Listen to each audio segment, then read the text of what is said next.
Assalamualaikum warahmatullahi wabarakatuh. Bismillahirrahmanirrahim. Alhamdulillahirabbil alamin. La ilaha illallah wahdahu la syarikalah. Lahul mulku wa lahul hamdu wa huwa ala kulli syai'in qadir. Asyhadu an la ilaha illallah wa asyhadu anna Muhammadan abduhu wa rasuluh. Allahumma shalli ala Muhammad wa ala ali Muhammad kama shallaita ala Ibrahim wa ala ali Ibrahim fil alamina innaka Hamidum Majid. Alhamdulillah sahabat percikan iman yang Allah muliakan, dengan izin Allah Subhanahu wa taala kita semua masih diberi umur, diberi amanah usia untuk kita jaga, untuk kita isi dengan amalan-amalan yang bisa mendatangkan ridho dan cintanya. Dan kita bermohon kepada Allah agar kehidupan yang kita jalani sekarang selalu dalam bimbingannya, dalam hidayahnya, dan dalam keberkahannya.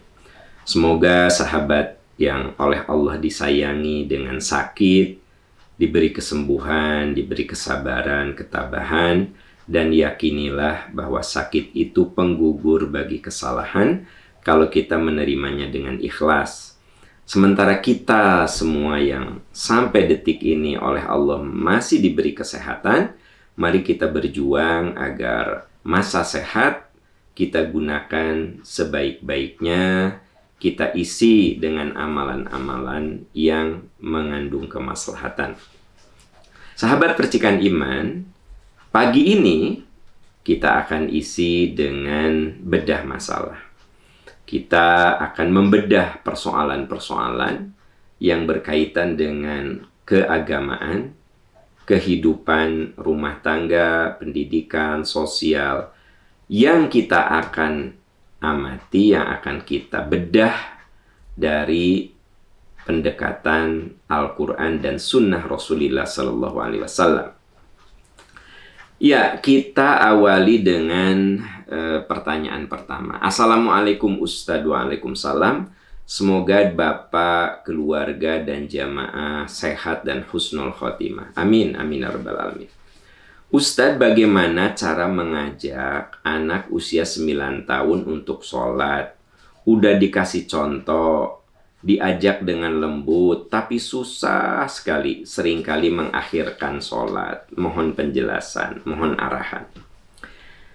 Pertama, semua orang itu ada masanya, ya, ada perjalanan hidupnya, ada fase-fase yang harus dilewatinya, gitu. Itu yang harus kita pahami dulu. Semua itu ada fasenya. Kalau Anda sekarang merasa lelah, merasa capek, anak usia 9 tahun udah dikasih contoh, udah diajak, tetep susah diajak sholat. Nah, Anda anaknya baru usia 9 tahun. Ada yang anaknya sudah SMA, anaknya sudah kuliah, lebih parah dari ini. Dan yang paling parah, bapaknya begitu juga, ibunya begitu juga.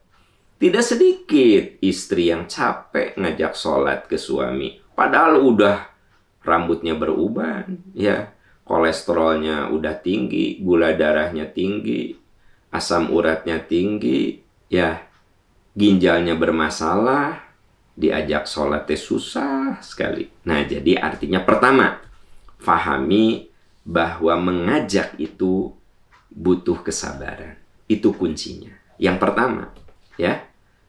Wasbir li hukmi rabbika. Sabar kamu dalam melaksanakan aturan Tuhanmu. Kan kita mengajak anak untuk sholat tuh aturan Tuhan, kan? Aturan Allah. Ya enggak? Mengajak suami, mengajak istri untuk sholat itu kan bukan selera kita. Di hukmi rabbika, karena kita ingin menjalankan aturan Allah. Wasbir, sabar. Itu poin pertama. Poin yang kedua adalah kita dalam mengajak itu rumusnya ada 3. Perkataan yang baik. Nah ini, rumusnya itu ada 3. 1, perkataan yang baik. Jangan pernah keluar kalimat yang sifatnya melecehkan, menghinakan, menistakan. Nabi Shallallahu Alaihi Wasallam tidak pernah mengajak dengan cara mengejek, enggak. Dan memang Allah Subhanahu wa taala sudah mengingatkan, ud'u ila sabili rabbika bil hikmah wal mau'izatil hasanah. Ajak atas dasar ilmu dan nasihat yang baik. Nah, anak usia 9 tahun secara keilmuan, secara psikis sedang apa? Nah, kita harus tahu. Ketika anak itu remaja, secara keilmuan dalam psikologi remaja, itu anak sedang apa? Itu yang disebut ajak ke jalan Tuhanmu dengan ilmu. Makanya kita sebagai orang tua kudu belajar terus. Belajar, dengerin ceramah tentang psikologi anak, pertumbuhan anak, belajar tentang konten, materi-materi yang sifatnya akan membuat kita menjadi orang berilmu. Karena mengajak itu kudu pakai ilmu. Ud'u ila sabili rabbika bil wal mau'izatil hasanah, dengan kalimat yang bagus. Nah, jadi kalau Anda capek gitu punya anak 9 tahun susah diajak sholat, bersabar dan Anda belajar terus. Pelajari. Kita punya 2 anak itu tabiatnya beda, punya 3 anak tuh tabiatnya beda. Ngadepin anak udah berat ya, suruh sholat. Bapak nage sama susah, ya kan gitu. Nah, padahal yang namanya keberagamaan itu, yang namanya pendidikan itu selalu melibatkan 3. 1 perkataan, ya. Saya bilang di awal, 3. 1 perkataan yang baik. Yang kedua, pembiasaan yang baik. Makanya Nabi mengatakan, muru auladakum bis sholati sab'an. Suruh anakmu sholat di usia 7 tahun. Yang dimaksud suruh bukan berarti usia 7 baru disuruh. Sebelum netes sudah dibiasakan. Kalau kita sholat, ajaklah walaupun mungkin terkesan mengganggu. Ya, lagi sholat, anak loncat-loncat, tiba-tiba tiduran di depan sujud, nggak apa-apa. Baginda Rasulullah Shallallahu Alaihi Wasallam, beliau membawa cucunya sholat. Sampai ketika beliau ruku, Hasan, Husain tuh naik ke punggung Rasul. Menurut Anda, ini isyarat apa? Pembiasaan. Ya, malah ada ibu-ibu kalau mau sholat masuk kamar kunci. Ayah, titip si adek nih, mama mau sholat, asup kamar kunci dengan alasan supaya khusyuk. Menurut hemat saya, coba itu dievaluasi lagi. Ya, Anda khusyuk, tapi anak tidak melihat bagaimana Anda sholat. Kenapa tidak? Ayo nak, kita sholat ya, wudhu ya. Dia wudhu malah main air. Ya nggak apa-apa, ya kan itu namanya juga pendidikan. Nah, nanti pelan-pelan dibawa, terus wudhu, terus sholat. Ketika sholat, dia belum 1 rakaat, sudah tiduran di depan sajadah. Ya nggak apa-apa. Itu namanya pembiasaan. Jadi perkataan yang benar, pembiasaan yang benar. Ketiga, keteladanan. Dia lihat bundanya, dia lihat ayahnya melakukan hal itu. Dan itu akan masuk ke dalam storage, ke dalam menjadi simpanan di memorinya. Menjadi stock of knowledge. Ada di memorinya. Bahwa dia pernah lihat ibu bapaknya, sering lihat ibu bapaknya sholat. Dia diajak untuk dibiasakan sholat. Dibicarakan, dibahas. Nah, jangan kemudian Anda mengatakan, saya udah melakukan itu semua. Bersabar, kembali ke poin yang pertama. Karena boleh jadi nanti 10 tahun baru berubah. Boleh jadi 12 tahun baru berubah. Boleh jadi sampai kuliah dia tidak berubah. Tapi setelah dia menikah, dia berubah. Jadi kita ini jangan pernah lelah. Dan jangan terburu-buru. Ya, gitu. Anak dididik, ini susah. Diajak sholat aja susah. Nah, pertanyaannya, ya, apakah Anda juga dulu langsung berubah? Kan banyak orang yang sekarang rajin ibadah, sekarang tekun ibadah. Dulu ketika remajanya, orang tuanya capek, lelah, gitu kan. Nah, jadi kita pun sama begitu. Yang penting kita berusaha, berikhtiar, berjuang. 3 rumusnya. Berkatalah yang benar, pembiasaan yang benar, dan beri keteladanan yang benar. Itu wilayah kita.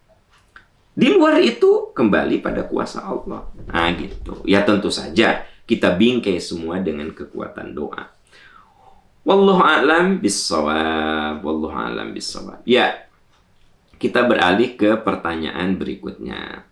Assalamualaikum Ustadz. Waalaikumsalam warahmatullah. Semoga Ustadz dan jamaah percikan iman sehat, berkah dalam ridho Allah. Amin ya rabbal alamin. Izin bertanya Ustadz, apakah orang yang wafat dalam keadaan husnul khotimah harus di tempat yang bagus? Lalu bagaimana yang wafat sedang nonton bola di stadion, itu husnul khotimah atau tidak Ustadz? Ya, memang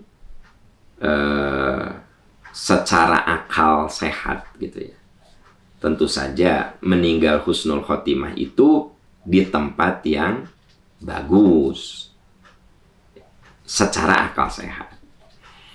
Tetapi di dalam hadis, Anda lihat di dalam buku Riyadhus Shalihin ya, bahwa orang akan dibangkitkan sesuai niatnya. Sesuai niatnya. Kalau ada orang datang nonton bola, seorang ayah datang nonton bola, niatnya ingin membangun kedekatan dengan anak, ingin menyenangkan anaknya, ya kan gitu. Berarti kan ibadah dia, nonton bola itu ibadah. Karena apa? Dia ingin menyenangkan anaknya, mendidik anaknya, ingin membangun kedekatan dengan anak. Nawaitunya gini, ayah ini meninggal, maka dia husnul khotimah. Walaupun meninggalnya di stadion. Kenapa? Nawaitu dia datang nonton bola itu ingin menyenangkan anaknya. Ya, nah, itu husnul khotimah. Tapi orang datang nonton bola sekedar hiburan biasa terus meninggal, yaitu meninggal yang biasa saja. Ya, artinya ya meninggal normal gitu. Nah, yang harus diwaspadai, orang nonton bola bari mabok sambil pacaran, mati. Nah, itu jadi su'ul khotimah, ujung yang buruk. Makanya kita kalau mau melangkah itu katakan dalam hati, tanya hati kita, ini sayang kesini ngapain gitu. Ya nggak? Ada orang yang jalan-jalan di pantai, syahid itu. Ternyata dia jalan-jalan di pantai itu lalu kena tsunami, sedang berlibur membahagiakan keluarganya. Maka dia syahid karena berlibur membahagiakan keluarga. Tapi ada orang yang lagi jalan-jalan di pantai sambil berpacaran, sambil berbuat maksiat, terjadi tsunami. Nah, itu su'ul khotimah, ya, ujung yang buruk. Nah, jadi kalau Anda bertanya apakah husnul khotimah itu berkaitan dengan tempat, sesungguhnya husnul khotimah itu sangat berkaitan dengan niat, nawaitu. Innamal a'malu binniyat. Itu. Karenanya semua ulama hadis mencantumkan hadis ini. Dan nanti Anda bisa lihat ya, insya Allah Kitab Riyadhus Shalihin sedang finishing, akan diterbitkan. Saya terjemah dan saya beri footnote ya, beri pengantar begitu. Nah, di situ ada bab tentang ikhlas, tentang niat. Dan salah satunya adalah kata Nabi, semua orang akan dibangkitkan sesuai niatnya. Gitu. Oleh sebab itu, sahabat, kalau Anda mau nonton bola, ya kan gitu, mau yang bersifat hiburan, sebenarnya kudu ditanya, saya ini kesini ngapain gitu. Bisi kejadian, tiba-tiba di situ ada suatu musibah.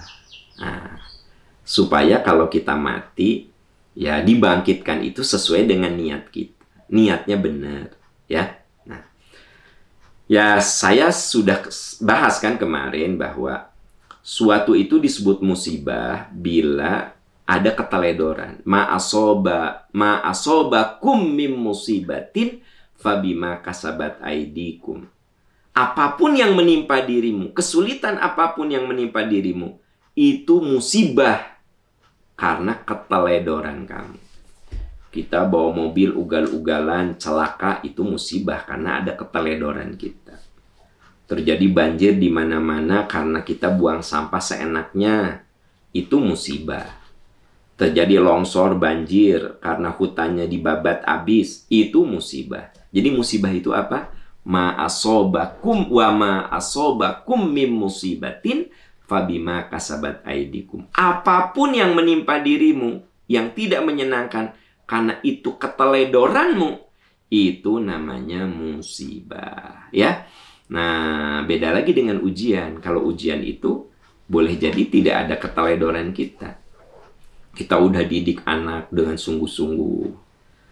Dari mulai kecil sudah dibiasakan dengan kebaikan, tapi udah gede tidak soleh, itu ujian. Ya, innama amwalukum wa auladukum fitnah. Anakmu itu bisa jadi ujian. Ujian itu bagaimana? Kita sudah berjuang mendidiknya, tetapi tetap tidak soleh. Itu namanya ujian. Nah, suami Anda itu ujian apa musibah? Nah, ya, kalau sebelum nikah udah tahu, ya, calon suami Anda teh nggak pernah sholat, suka judi, suka mabuk, narkoba, Anda kekeh, ngotot, nikah sama dia. Sekarang Anda menderita. Nah, itu musibah. Karena keteledoran kita udah tahu calon suami kayak gitu. Dijadikan suami. Nah, itu namanya musibah. Tapi kalau Anda cari suami itu di tempat yang baik, lalu Anda lihat tabiatnya itu baik, dari keluarga yang baik-baik, ya. Lalu Anda menikah, ternyata setelah menikah, suami ibu itu seorang yang buruk, kasar, sering KDRT. Nah, itu ujian. Karena tidak ada keteledoran kita, itu ujian. Gitu. Jadi dalam hidup, kalau kita ditimpa sesuatu, tanya, ini musibah apa ujian? Kalau kita sudah berikhtiar yang baik-baik, tapi kenanya buruk, itu ujian.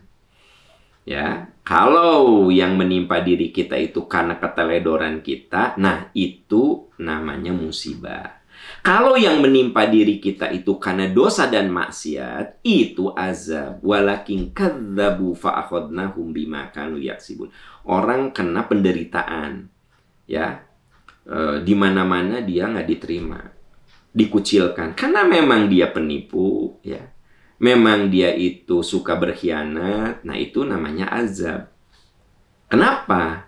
Dia dikucilkan, dia dihinakan, dia nggak dipercaya orang, dia dipecat dari perusahaan karena berdusta, karena memanipulasi, karena nipu. Nah itu azab, karena apa yang menimpa dirinya itu karena dosa dan maksiat. Nah saudara-saudaraku tercinta, makanya kalau kita ditimpa sesuatu yang tidak menyenangkan tuh, yang pertama harus muhasabah. Ini teh azab, ini teh musibah, ini teh ujian. Kalau Anda pikir, oh ini musibah, ya Allah beri hamba kekuatan untuk memperbaiki diri.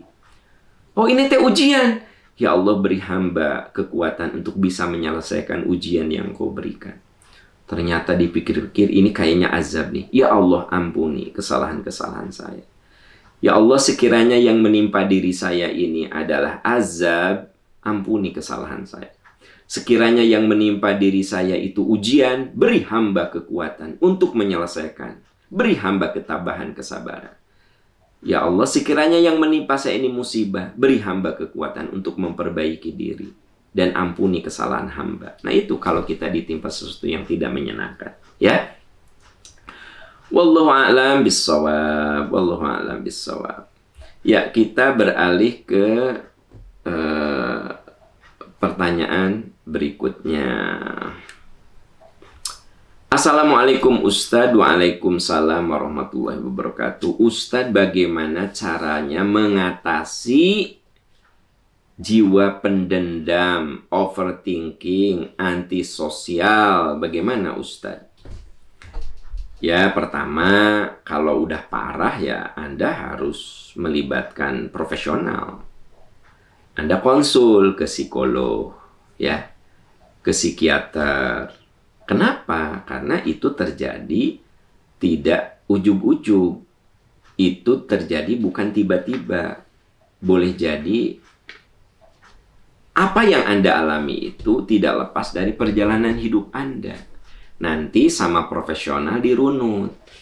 Ya, benang kusut itu satu-satu diluruskan.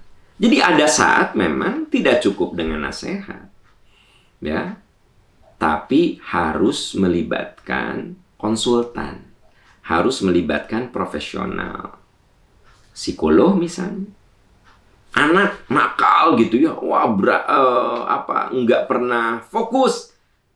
Tidak cukup dengan nasihat dari ustadz. Diskusikan dengan psikolog. Diskusikan dengan psikiater. Ternyata mungkin anak ibu tuh ada kelebihan hormon tertentu. Nah, oleh dokter dikasih obat. Ya kan? Nah, jadi teman-teman sekalian, tak semua kudu ngobrol jeung ustad. Tidak harus semua ustad kiai itu memberikan solusi. Nah, Anda bertanya, saya pendendam, saya overthinking, saya antisosial. Itu gimana ustad?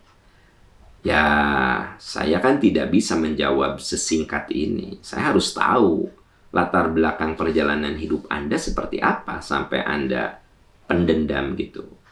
Nah, kemungkinan ya ketika kecilnya memang Anda suka dibully gitu. Karena ada rumus yang mengatakan bila anak dibesarkan dengan caci maki, dia belajar rendah diri. Jadi kalau Anda punya anak suka dibully, dihina, dinistakan, nggak pernah dihargai, nah itu jadi pendendam. Nanti jadi overthinking. Ya. Dan dia juga cenderung antisosial. Kalau kita punya anak yang selalu di posisi salah.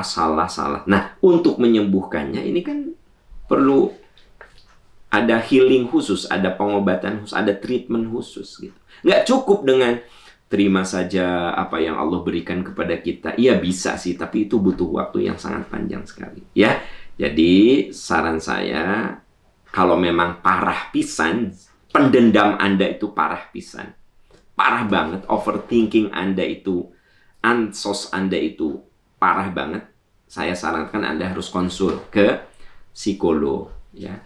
Nanti oleh psikolog dipetakan, dibaca, oh ini mah kudu ku psikiater, kudu diobatan gitu. Ya. Nah, jadi semua itu ada ilmunya.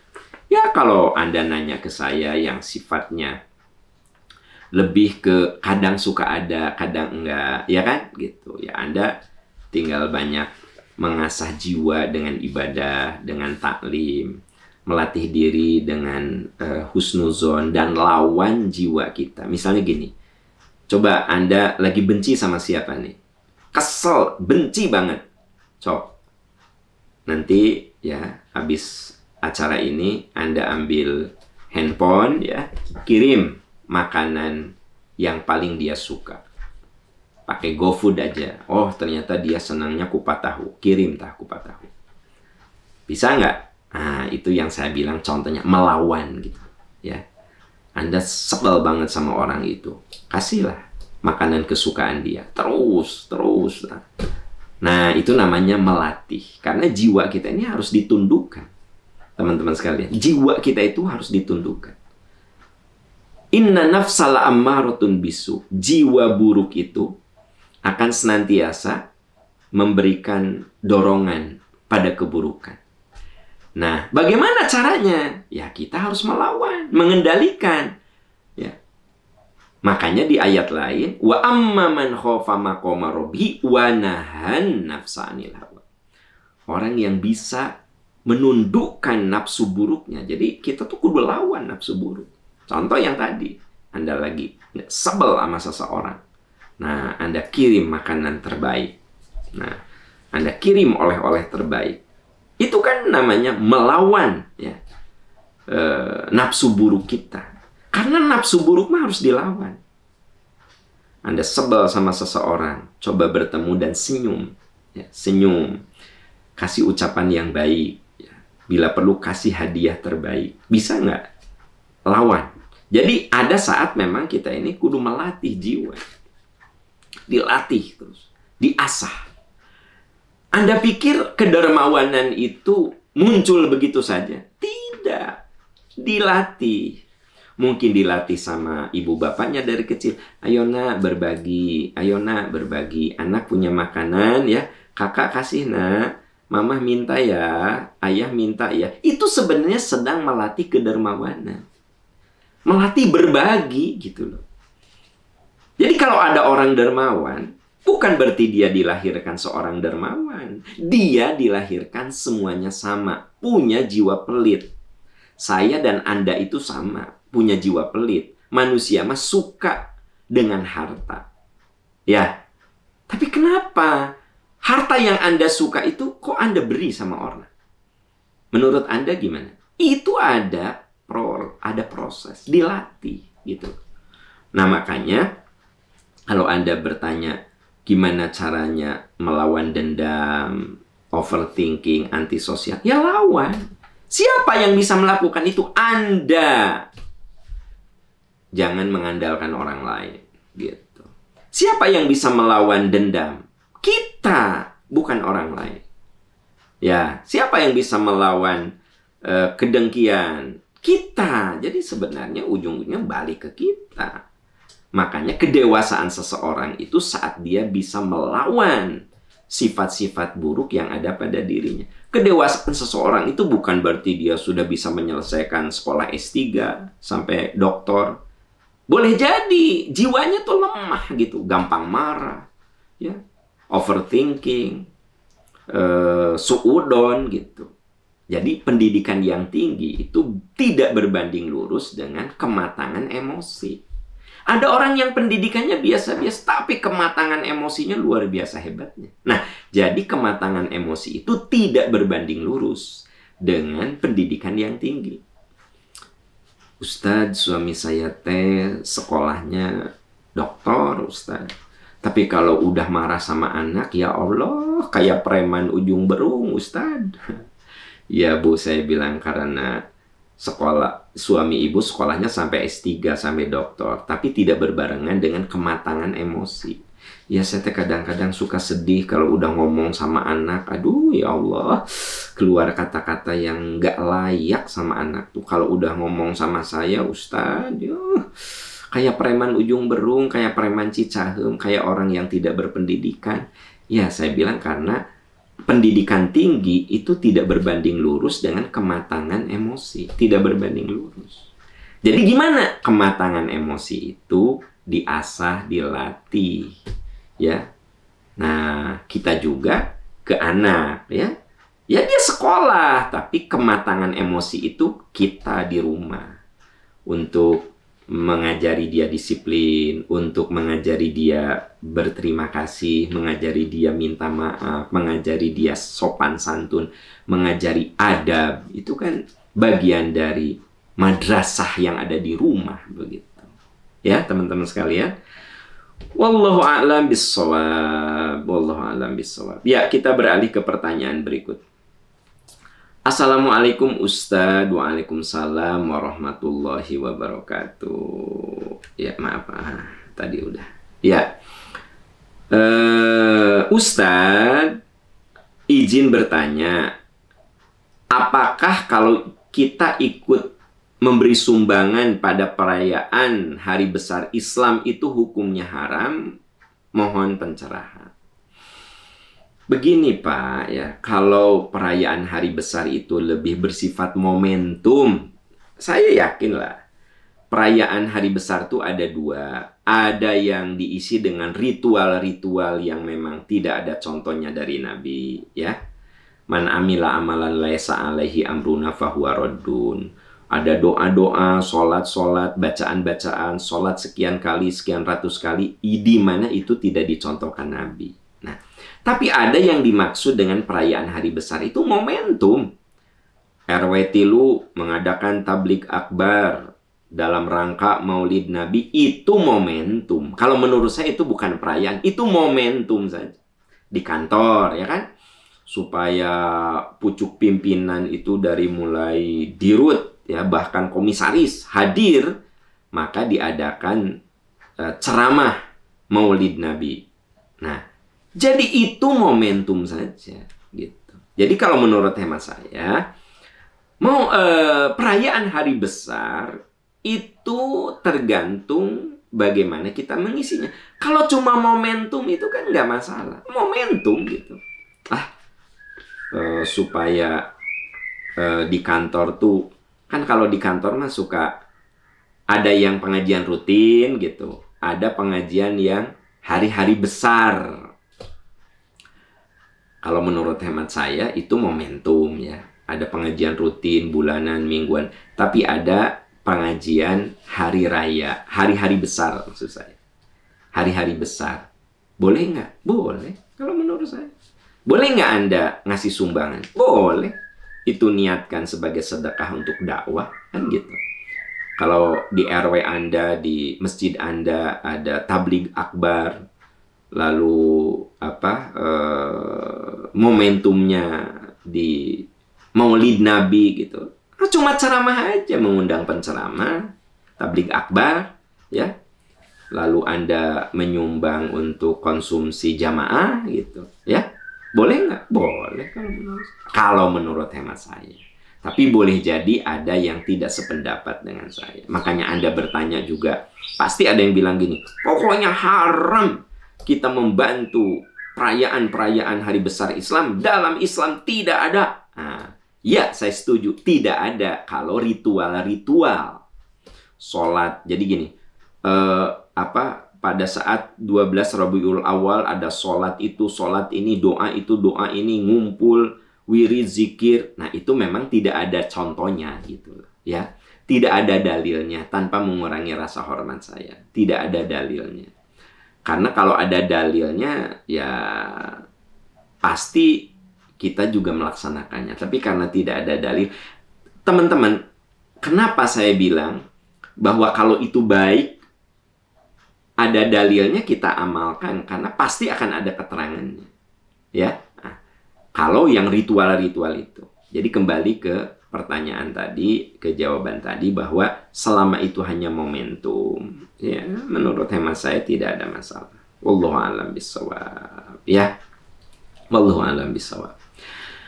Assalamualaikum Ustadz. Waalaikumsalam warahmatullahi wabarakatuh. Semoga Ustadz dan keluarga serta kru Percikan Iman husnul khotimah. Amin. Ustadz, izin bertanya, apa saja ciri haji dan umroh yang mabrur? Dan apa yang dimaksud dengan semoga ibadahnya mabrur dan mabruroh? Ya, mabrur itu artinya diterima. Ya, dibalas dengan kebaikan. Kalau laki-laki mabrur, kalau perempuan mabruroh. Nah, semoga hajinya mabrur ya Pak Agus ya, mabrur. Nah, Ibu Tina semoga mabruroh ya, gitu. Makanya biasanya suka bilang semoga para jamaah oleh Allah diberi kemabruran, Bapak mabrur, Ibu mabruroh gitu. Mabrur itu untuk laki-laki, muzakkar. Mabruroh itu muannas, untuk perempuan, ya. Mabrur itu apa sih? Diterima ibadahnya, gitu. Apa cirinya? Nah, cirinya mah sederhana. Lihat ada nggak perubahan setelah haji dan sebelum haji. Waktu belum haji kadang sholat, kadang enggak. Sekarang istiqomah sholat, mabrur. Dulu sebelum haji, sebelum umroh, pelitnya na'udzubillah. Setelah umroh jadi dermawan. Kan berubah. Itu namanya tanda mabrur. Ya. Waktu belum haji, belum umroh, pendendam. Pokoknya mah tersep, nggak suka aja kalau orang lain sukses, orang lain itu maju. Selalu ngomongin orang lain. Sekarang mah nggak banyak komen. Sekarang mah dia lebih banyak introspeksi diri, banyak memperbaiki diri. Nah, itu namanya mabrur kalau laki-laki, mabruroh kalau perempuan. Jadi sebenarnya kita ini kalau sudah haji, sudah umroh bisa baca, saya teh mabrur nggak sih? Gitu, ya. Bisa baca. Kalau begini, waktu belum haji saya teh pelit. Setelah haji saya dermawan, alhamdulillah. Mabrur dari sisi harta. Dulu saya sama istri itu galak banget, ya. Wih, saya kalau udah ngomong sama istri nyelekit. Setelah haji, setelah umroh berubah saya. Jadi ngomong sama istri itu ya ada perubahan lah, tidak nyelekit. Saya lebih banyak diam daripada saya ngomel-ngomel. Nah, itu mabrur gitu. Ya. Dulu waktu belum haji, belum umroh, saya seringkali kalau ngobrol sama temen teh pasti nggak gosip. Gosip si itu, gosip si ini. Setelah haji, setelah umroh, ya saya ninggalin itu semua. Ya, saya biasanya jadi sumber gosip di sekolah, ya. Pasti kalau ingin tahu gosip ke saya gitu loh. Nah, sekarang setelah umrah, setelah haji, saya tidak seperti itu, meninggalkan gosip. Nah, itu ciri mabrur. Ya. Jadi, mabrur itu gampang diukurnya. Waktu belum haji tidak berhijab. Setelah haji mulai menutup aurat. Nah, mabruroh kan gitu. Nah, tetapi kesolehan itu integrated, terpadu gitu loh. Ya. Jadi jangan sampai kita ngukur kesolehan itu cuma rajin sholat, rajin puasa, tapi kesolehan itu harus juga dilihat hubungan baik dengan lingkungan. Makanya di dalam surat An-Nisa Allah berfirman, wa'budullaha wa la tusyriku bihi syai'a wa bil walidaini ihsana wa bidzil qurba wal yatama. Ibadahlah kamu kepada Allah, jangan menyekutukan, berbuat baiklah kepada kedua orang tuamu, berbuat baiklah kepada kerabat, berbuatlah kepada baiklah kepada yatim, berbuat baiklah kepada tetangga, berbuat baiklah kepada teman sejawat. Ya. Nah, surat An-Nisa itu. Ini isyarat bahwa orang yang mabrur dan mabrurah itu bukan hanya berubah dari segi hubungan vertikalnya dengan Allah, tapi juga dia makin soleh secara sosial. Ya, secara sosial. Nah, ini yang disebut dengan mabrur dan mabrurah. Nah, untuk sampai kepada kemabruran, itu dimulai dari ibadah yang benar. Karena itu, kami di Percikan Iman, nomor 1 dalam pelaksanaan umroh dan haji itu sesuai sunnah Rasul. Itu prinsipnya. Teman-teman bisa ikut di haji reguler Percikan Iman, haji khusus Percikan Iman, umroh Percikan Iman. Nomor 1 kami itu ibadahnya benar. Nah, karena kalau ibadahnya ngasal, bagaimana akan mabrur begitu loh, ya. Salat nih. Salat itu kudu benar ruku sujudnya. Makanya Nabi mengatakan shollu kama ra'aitumuni usolli. Salat kalian sebagaimana aku salat. Jadi untuk bisa khusyuk mulai dari takbir yang benar, ruku yang benar, sujud yang benar. Nanti ngaruh dalam kehidupan, begitu. Sekarang kalau kita mau mabrur dalam umroh, dalam haji, yang benar dulu ibadahnya, gitu. Ya, jangan asal ke Mekah, gitu. Jangan asal ke Madinah. Ah, saya nu penting mah ke Mekah, we. Iya, tapi ibadahnya gimana? Ritual yang dilakukannya gimana? Bimbingannya bagaimana? Itu juga harus menjadi bahan pertimbangan kita ketika mau berumroh, mau berhaji. Bimbingan, ya. Ah, saya mah mau umroh sendirian, backpacker. Ya bisa aja. Pertanyaannya, bagaimana bimbingan ibadahnya? Kalau masalah cari pesawat, cari hotel, ya memang umroh itu bukan tur biasa gitu. Bukan tur, bukan traveling, ya. Tapi safar yang kategorinya Ibnus Sabil.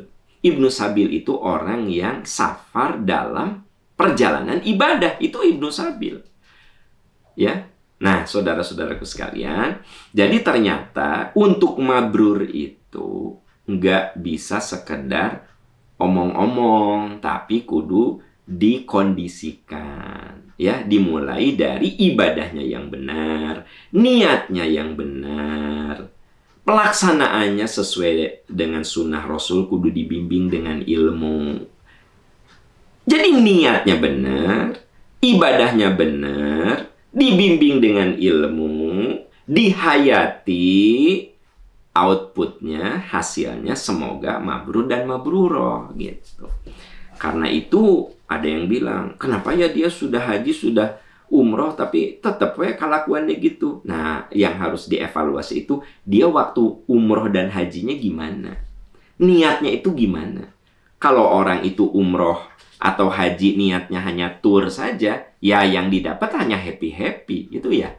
Ya nggak sih? Nah, kalau dia pergi umroh dan haji itu sekedar, gue mah cuma pengen tahu aja. Ya cuma pengetahuan, gitu loh. Ya nggak? Tapi kalau gini, aku mau umroh, aku mau haji, nawaitunya karena aku ingin kemabruran. Nah, beda.